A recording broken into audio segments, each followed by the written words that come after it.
ایک نوجوان ایک عورت کی محبت میں مبتلا ہو گیا۔ اس بیان کو آخر تک ضرور سنیے گا۔ انشاءاللہ اگر یہ بیان سن کر آپ نے عمل کر لیا تو انشاءاللہ آپ کی زندگی سنور جائے گی اور آخرت سنور جائے گی۔ رب تبارک و تعالی قرآن مجید میں ارشاد فرماتا ہے، یخافون ربهم من فوقهم ویفعلون ما یؤمرون۔ وہ فرشتے اپنے رب سے ڈرتے ہیں اور جس چیز کا انہیں حکم دیا گیا ہے وہی کرتے ہیں، اور ایک لمحہ بھی میری نافرمانی میں نہیں گزارتے۔ رسول اکرم صلی اللہ تعالی علیہ وسلم نے ارشاد فرمایا، اذا اقشعر جسد العبد من خشیت اللہ تعالی تحاتت عنہ ذنوبہ کما یتحات الشجرۃ ورقہا۔ جب کوئی بندہ خوف الہی سے کانپتا ہے تو اس کے گناہ اس کے بدن سے ایسے جھڑ جاتے ہیں جیسے درخت کو ہلانے سے اس کے پتے جھڑ جاتے ہیں۔ سبحان اللہ۔ حضرت علامہ ابو اللیث رحمت اللہ تعالی علیہ کہتے ہیں کہ 7ویں آسمان پر اللہ کے ایسے فرشتے ہیں کہ انہیں اللہ تعالیٰ نے جب سے پیدا کیا ہے برابر سجدے میں اور اللہ تعالیٰ کے عذاب سے انتہائی خوف زدہ ہے۔ قیامت کے دن جب وہ سجدے سے سر اٹھائیں گے تو کہیں گے، سبحانک ما عبدناک حق عبادتک، اے اللہ تو پاک ہے، ہم تیری کما حق عبادت نہیں کر سکے۔ فرمان الہی ہے، یخافون ربهم من فوقهم ویفعلون ما یؤمرون۔ وہ فرشتے اپنے رب سے ڈرتے ہیں اور جس چیز کا انہیں حکم دیا گیا ہے وہی کرتے ہیں، اور ایک لمحہ بھی میری نافرمانی میں نہیں گزارتے۔ ایک نوجوان ایک عورت کی محبت میں مبتلا ہو گیا۔ وہ عورت کسی قافلے کے ساتھ باہر کے سفر پر روانہ ہو گئی۔ جوان کو جب معلوم ہوا تو وہ بھی قافلے کے ساتھ چل پڑا۔ جب قافلہ جنگل میں پہنچا تو رات ہو گئی۔ رات کو انہوں نے وہیں پڑاؤ کیا۔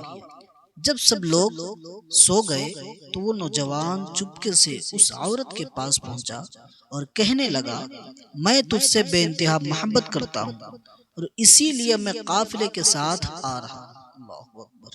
عورت بولی، جا کر دیکھو کوئی جاگ تو نہیں رہا ہے۔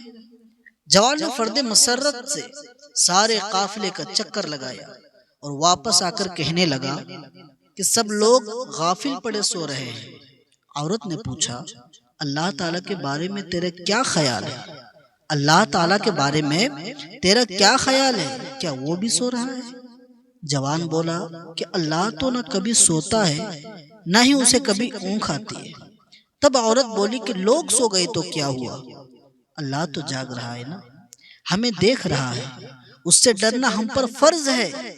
جوان نے جو ہی یہ بات سنی خوف خدا سے لرز گیا اور برے ارادے سے تائب ہو کر گھر واپس چلا گیا۔ کہتے ہیں کہ جب وہ جوان مرا تو کسی نے اسے خواب میں دیکھ کر پوچھا، سناؤ کیا گزری؟ جوان نے جواب دیا کہ میں نے اللہ تعالیٰ کے خوف سے ایک گناہ کو چھوڑا تھا، اللہ تعالیٰ نے اسی سبب سے میرے تمام گناہوں کو بخش دیا۔ سبحان اللہ۔ مجمع اللطائف میں ہے کہ بنی اسرائیل میں ایک کثیر العیال عابد تھا۔ اسے تنگ دستی نے گھیر لیا۔ جب بہت پریشان ہوا تو اپنی عورت سے کہا کہ جاؤ کسی سے کچھ مانگ کر لاؤ، جاؤ کسی سے کچھ مانگ کر لاؤ۔ عورت نے ایک تاجر کے یہاں جا کر کھانے کا سوال کیا۔ تاجر نے کہا، اگر تم میری آرزو پوری کر دو تو جو چاہو لے سکتی ہو۔ کیا کہا؟ جو چاہو لے سکتی ہو۔ عورت بیچاری چپ چاپ خالی ہاتھ گھر لوٹ آئی۔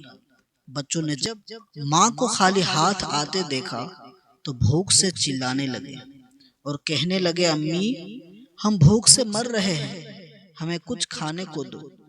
عورت دوبارہ اسی تاجر کے یہاں لوٹ گئی اور کھانے کا سوال کیا۔ تاجر نے پھر وہی بات کی جو پہلے کہہ چکا تھا۔ عورت رضامند ہو گئی، مگر جب یہ دونوں تخلیہ میں پہنچے تو عورت خوف سے کانپنے لگی۔ تاجر نے پوچھا، کس سے ڈرتی ہو؟ اس نے کہا، میں اس رب لم یزل سے ڈر رہا ہوں میں اس رب لم یزل کے خوف سے لرزا ہوں جس نے ہمیں پیدا کیا ہے۔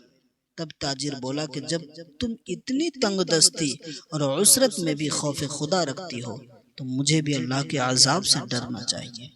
یہ کہا اور عورت کو بہت سا مال و منال دے کر عزت کے ساتھ رخصت کر دیا۔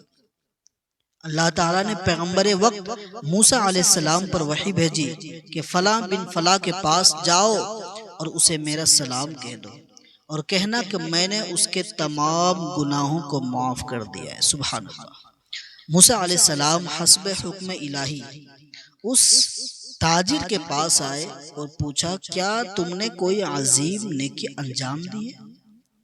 کیا تم نے کوئی نیکی جو ہے وہ انجام دی ہے، عظیم نیکی انجام دی ہے جس کی وجہ سے اللہ تعالیٰ نے تمہارے تمام گناہوں کو معاف کر دیا ہے؟ جواب میں تاجر نے مذکورہ بالا سارا واقعہ سنایا۔ حضور صلی اللہ تعالی وسلم فرماتے ہیں، فرمان الہی ہے کہ میں اپنے کسی بندے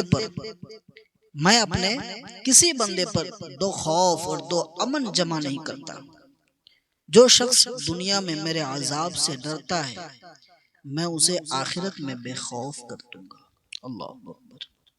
جو شخص دنیا میں میرے عذاب سے ڈرتا ہے میں اسے آخرت میں بے خوف کر دوں گا، لیکن جو دنیا میں میرے عذاب سے بے خوف رہتا ہے میں اسے آخرت میں خوف زدہ کروں گا، اس پر عذاب نازل کروں گا۔ اللہ تعالیٰ کا ارشاد ہے فَلَا تَخْشَوُا النَّاسَ وَاخْشَوْنِ، تم لوگوں سے نہیں مجھ سے ڈرو۔ ایک اور آیت میں ہے فَلَا تَخَافُوهُمْ وَخَافُونِ إِن كُنتُم مُؤْمِنِينَ، اگر تم مومن ہو تو لوگوں سے نہیں مجھ سے ڈرو۔ حضرت عمر رضی اللہ تعالیٰ عنہ جب قرآن مجید کی کوئی آیت سنتے تو خوف سے بے ہوش ہو جاتے۔ ایک دن ایک تن کا ہاتھ میں لے کر کہا کاش میں ایک تن کا ہوتا، کوئی قابل ذکر چیز نہ ہوتا، کاش مجھے میری ماں نہ جانتی۔ اور خوف خدا سے آپ اتنا رویا کرتے تھے کہ آپ کے چہرے پر آنسوؤں کے بہنے کی وجہ سے دو سیاہ نشان پڑ گئے تھے۔